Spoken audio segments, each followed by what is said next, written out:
Halo, apa kabar Anda hari ini? Saatnya Anda menyimak berita Palembang bersama saya, Dana Paramita. Sejumlah berita menarik akan kami sajikan untuk Anda dan berikut 3 berita utama hari ini. Seorang pria diserang oleh sekelompok orang dengan senjata tajam di kawasan Jakabaring, Palembang. Korban luka-luka. Merekam alat vital bocah di bawah umur, seorang pria di Kabupaten Langkat ditangkap polisi. Akibat cuaca buruk, harga cabai dan bawang merah di Kabupaten Pali naik. Pedagang pun sepi pembeli.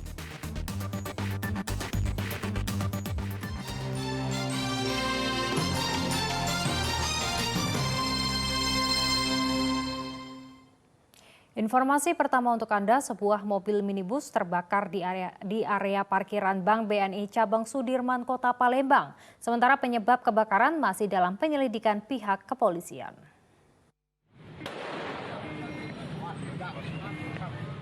Kobaran api disertai suara ledakan keras, menghanguskan sebuah mobil minibus yang terparkir di samping halaman salah satu bank milik pemerintah di Kota Palembang pada Minggu pagi. Dalam waktu singkat, seluruh badan mobil ini pun hangus tak terbentuk. Api baru dapat dipadamkan setelah petugas menerjunkan 1 unit mobil damkar ke lokasi kejadian. Namun demikian, tidak ada yang mengetahui penyebab kebakaran mobil ini. Berdasarkan keterangan sejumlah saksi, mobil dalam kondisi terparkir sejak Sabtu pagi. Petugas keamanan bank sendiri baru mengetahui mobil terbakar setelah mendengar suara letupan yang sangat keras hingga terdengar ke dalam gedung. Meski telah dilakukan pemadaman dengan menggunakan alat pemadam api ringan atau APAR, tetapi api tak kunjung padam. Awal api, Mas, posisi kami jaga di atas. Tiba-tiba ada letupan dari tangki sebelah kanan. Nah, dari mobil sebelah kanan, ban depan belakang itu. Bangkai mobil saat ini masih dibiarkan berada di area parkir bank. Sementara untuk mengungkap penyebab terbakarnya, polisi akan meminta keterangan sejumlah saksi, termasuk petugas keamanan dan supir yang terakhir kali mengendarai kendaraan tersebut. Dedi Irwansyah melaporkan dari Kota Palembang. Sekelompok orang menggunakan senjata tajam menyerang secara brutal seorang warga di depan rumahnya di kawasan Jakabaring, Palembang. Akibatnya korban menderita luka sabetan senjata tajam serta rumah dan kendaraannya dirusak para pelaku.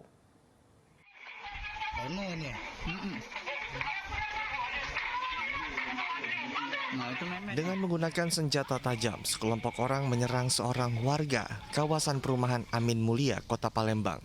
Aksi ini berlangsung di depan rumah korban. Namun karena para pelaku tidak bisa masuk ke dalam rumah, mereka merusak rumah serta kendaraan milik korban. Pihak keluarga korban tidak mengetahui alasan para pelaku menyerang korban Ivan. Sebab selama ini korban tidak memiliki permasalahan dengan siapapun, termasuk warga sekitar. Meski demikian, dari ketujuh pelaku yang menyerang korban, salah satu di antaranya masih memiliki hubungan kerabat dengan korban. Tahu kan kakaknya tuh nak balik nak balik tiba-tiba ada orang datang nak nyerbu kayak itu. Tak tahu masalahnya kami ni. Oh, tak tahu pasal apa? Ya, tak tahu pasal apa kan. Apa bertanya cak mana kan tiba-tiba nyerang. Orang berapa tu? Orangnya orang 7. Kenal tak kita dengan pelaku itu? Kenal Tika. Itu Yang lain tak tahu. pedagang apa gimana itu? Tak tahu. Siapanya kita atau apanya? Itu tuh pelaku Tika tuh istilahnya ponakannya Mamang. Mamang dari bibi ini nah. Akibat kejadian ini, korban menderita luka sabetan senjata tajam pada bagian punggungnya dan kini masih menjalani perawatan di rumah. Sementara kasus ini akan segera dilaporkan keluarga korban ke pihak kepolisian setempat.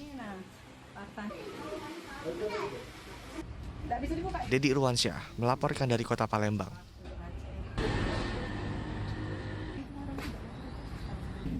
Terlibat kasus pedofil anak, seorang pria di Kabupaten Langkat ditangkap polisi. Tersangka merekam dan meraba alat vital korban, kemudian videonya ditonton berulang saat birahinya memuncak. Pria berinisial BH tidak dapat berkutik saat rumahnya di Kecamatan Gunung Gajah, Kabupaten Lahat didatangi polisi. BH ditangkap atas kasus pedofil pada anak. Usai diperiksa, penyidik Polda Sumatera Selatan berhasil membongkar kelakuan aneh BH. Tersangka selalu mencari anak-anak untuk dijadikan mangsa. Saat mendapatkan mangsa, tersangka merekam bagian vital korbannya. Hasil rekaman ini akan selalu disimpan di ponselnya untuk ditonton tersangka berulang-ulang saat birahinya memuncak. Kasus ini terungkap setelah adanya laporan dari salah satu NGO atau LSM asal Amerika Serikat. Ibu Fitri melakukan patroli. Didapatlah konten itu di sini dan melalui penyelidikan yang sekian hari, sehingga pada tanggal 4 Januari sepakat dari hasil gelar internal kita naikkan menjadi RB. Tanggal 9 kita bisa mengungkap, inilah yang akan kami lakukan. Kita didapatkan TKP di Lahat. Kita amankan, kemudian kita lakukan pemeriksaan mendalam, sehingga kita lakukan penahanan terhadap pelaku. Dalam aksinya, tersangka mengincar anak-anak yang ia inginkan. Kemudian, tersangka menemui orang tua calon korbannya untuk menawarkan jasa antar jemput anak karena tersangka bekerja sebagai ojek daring. Polisi saat ini masih mendalami kasus pedofil. Atas perbuatannya, BH dijerat pasal tentang perlindungan anak, pornografi, dan Undang-Undang ITE. Yanuar Ihrom melaporkan dari Kota Palembang. Kita beralih ke informasi lainnya, sejumlah warga menggelar aksi unjuk rasa di kantor Kejaksaan Negeri Ogan Komering Ilir.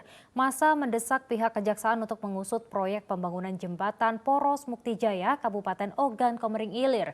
Diduga proyek menggunakan dana anggaran tahun 2021 itu telah terjadi penyimpangan. Kantor Kejaksaan Negeri Ogan Komering Ilir yang berada di Kota Kayu Agung ini didatangi oleh sejumlah warga yang menggelar aksi unjuk rasa.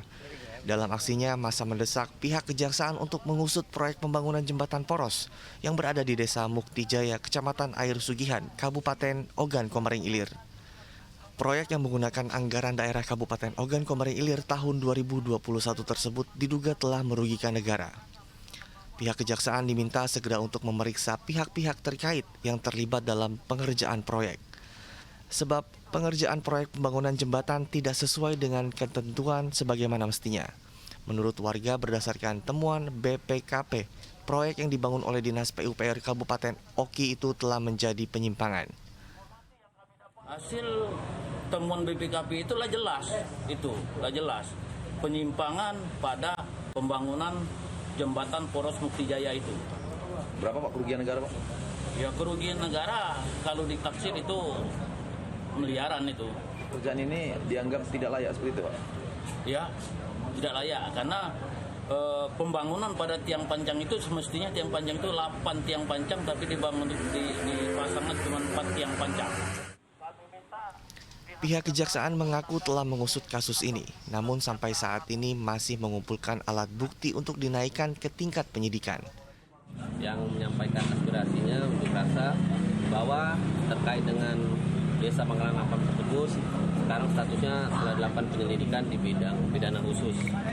Nah, kami mencari alat-alat bukti apabila sudah dinyatakan lengkap dan memang layak untuk dinaikkan ke penyidikan akan kami laksanakan segera. Maupun terkait dengan sebaliknya pun apa memang tidak ada terkait dengan perbuatan melawan hukum dan kerugian negara dan lain sebagainya bakal kita tentukan sikap juga. Pihak kejaksaan akan mengusut kasus ini secara transparan dan profesional. Jika terbukti melanggar hukum yang berlaku, para pelaku dipastikan akan diproses sesuai dengan hukum yang berlaku. Dedi Ruansyah melaporkan dari Kabupaten Ogan Komering Ilir.